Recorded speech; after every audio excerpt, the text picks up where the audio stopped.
Welcome to the Online Success Journey Podcast, your opportunity to discover and learn from entrepreneurs like yourself. This is not your typical podcast, but a place where you can get the real story and find out how real people encounter speed bumps and detours, but journey through to find success. Now here's your host for the Online Success Journey Podcast, Patience.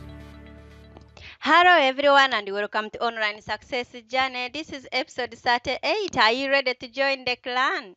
Today we have Dave Ruff. Dave used to work in the corporate world in London for 25 years. He's a public speaker, a mentor, and online podcast trainer. He has a daily podcast called Join Up Dots. Hello, Dave. Hello there, how are you? It's lovely to be connected in the United Kingdom. All my life I seem to be shooting across the world, so I'm having a cup of coffee, I'm quite relaxed, and we can almost reach out and touch each other. Yes, it's nice to be home. Always nice to be home, isn't it? Yes. Okay, I know the clan here is anxious to hear your story, so give us all your story. Let us where you started from, your background, before you were online.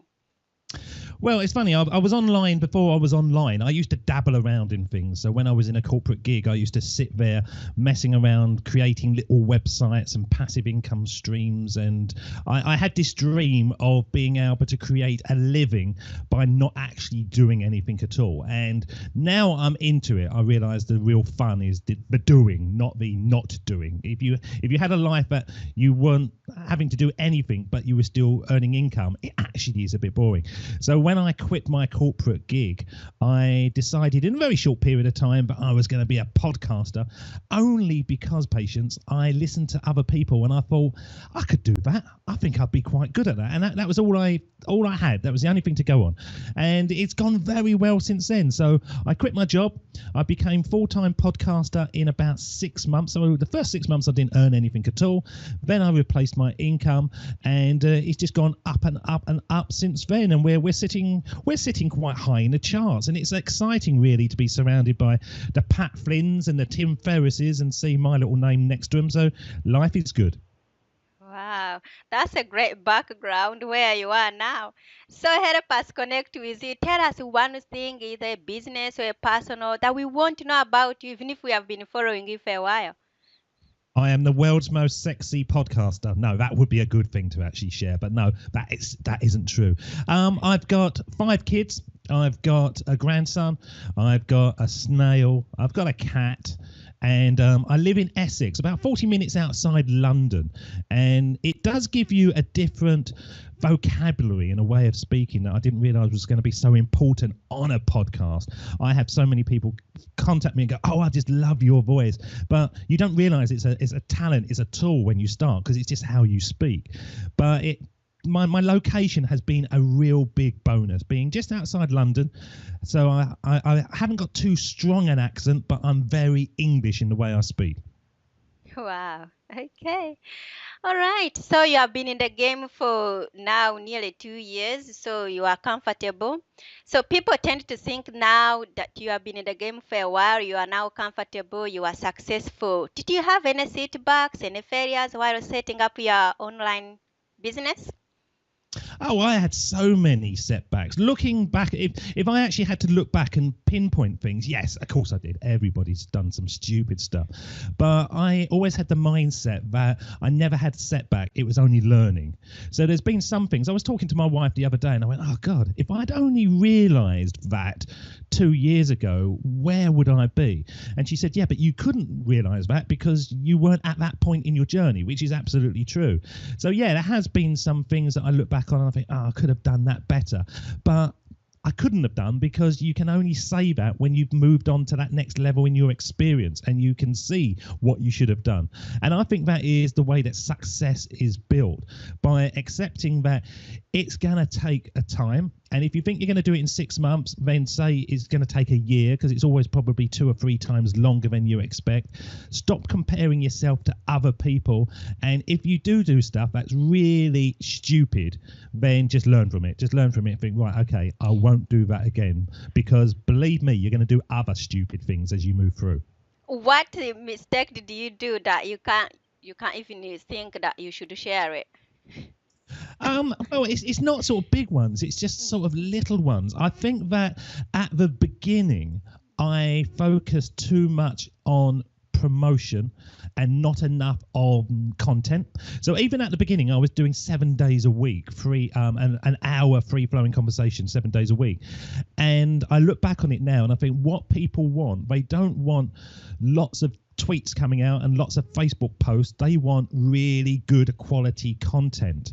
And I look back on it and I think I could have spent a bit more time just making it as professional as it is now. It was always good, getting away with it, but there's a difference between good and excellent, and I think my shows now are excellent, and that is how the audience grows. When somebody, I had somebody the other day, Patience, who contacted me from Canada and said, "Oh, I stumbled across your show. I listened to 8 episodes back to back." Now that's 8 hours of stuff.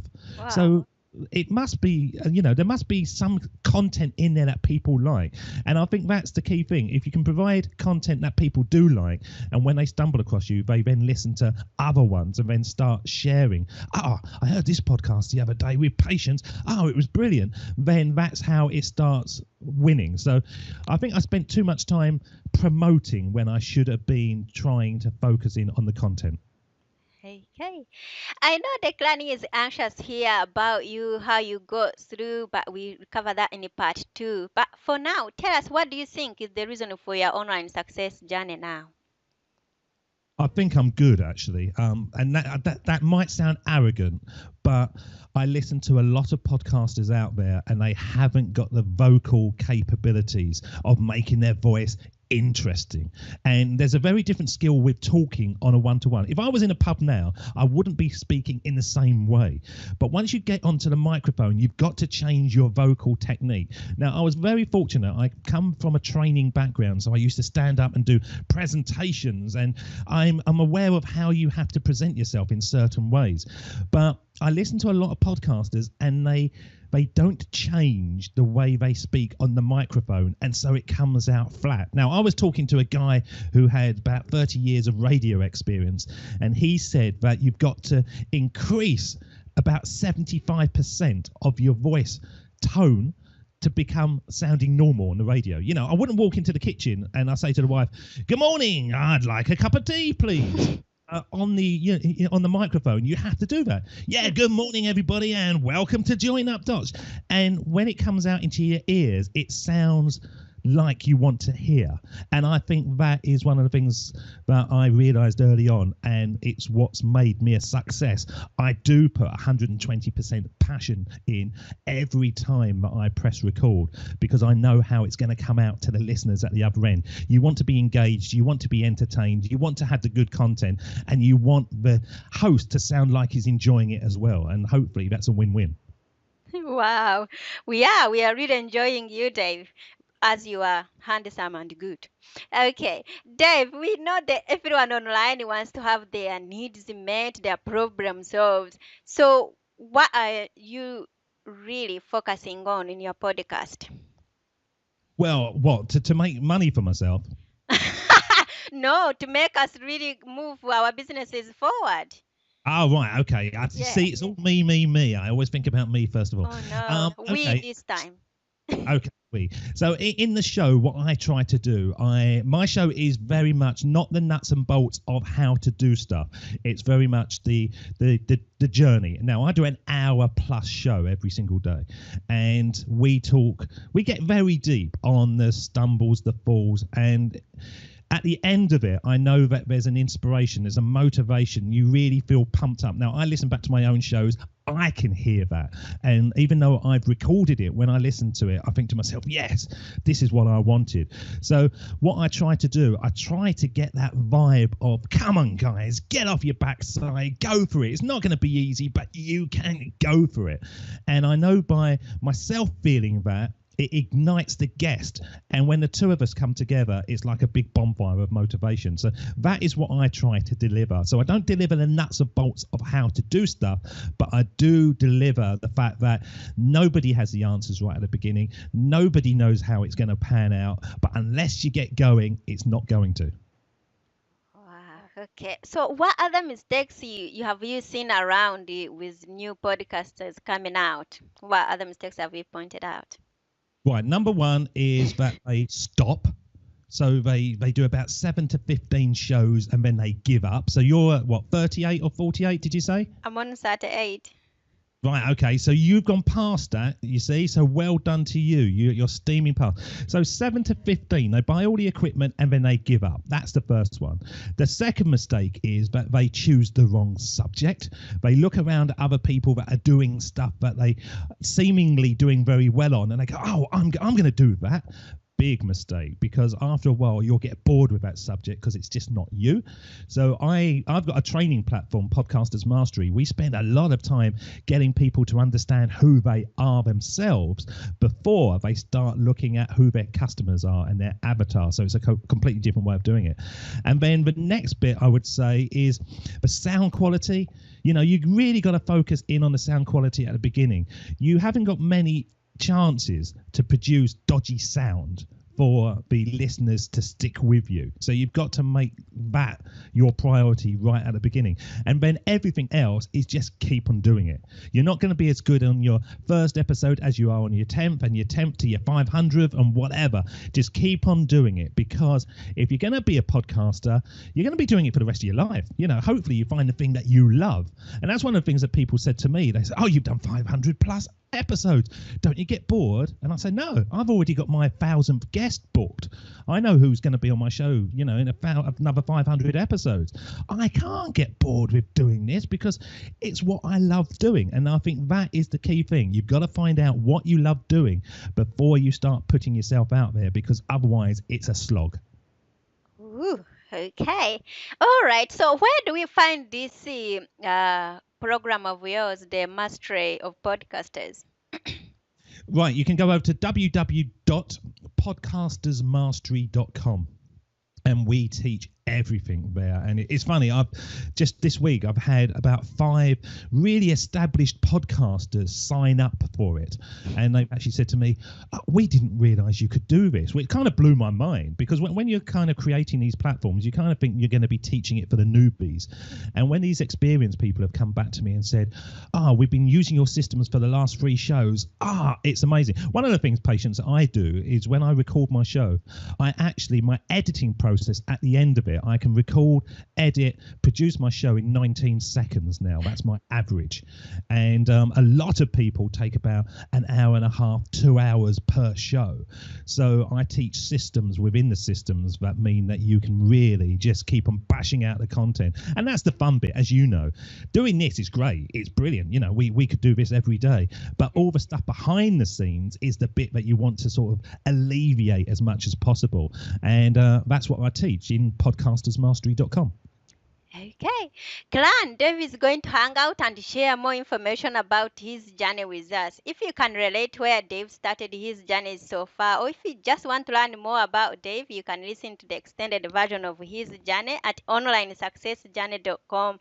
If you are listening at the journey by clicking on part 2 of Dave's journey, you will get even more tips to help you with your own future podcast, or you just go and train with Dave and you'll get everything there. So check out David's Podcasters Mastery at www.podcastmastery.com. Okay, that's a wrap, Clan. Remember, success is a journey. Patience and Dave, join us in part 2 at onlinesuccessjourney.com. This is not the end of the journey. We hope you've enjoyed listening to part 1 and want to be sure you know there is a second part to this and every journey podcast at onlinesuccessjourney.com, filled with even more success tips, uplifting stories, and even a bit of fun. There are dozens of episodes only available to the members of the Online Success Journey clan. Check out the website and click on Join the Clan for more information. Patience would like to thank you for listening to this podcast, and she has a free audio gift for you at her website. Go to onlinesuccessjourney.com for instant access to this gift. Of course, you know that listening to the journeys of others helps each of us chart our own path. So make sure you're subscribed to be notified as each new interview is posted. There are so many ways to stay connected to the online success journey and to listen in. And if you're enjoying the podcast, we appreciate your help in telling others. One of the best ways to share the benefit you get is to rate and review it at Stitcher and other sites by clicking the stars or completing the ratings form, by clicking thumbs up and leaving a comment on YouTube, or liking and sharing the podcast on social media. To review the podcast within iTunes, simply open iTunes to the podcast, click on Ratings and Reviews, then write a review. On behalf of Patience, and until next time, thanks once more for listening. It is our hope that this podcast will guide you on your own online success journey.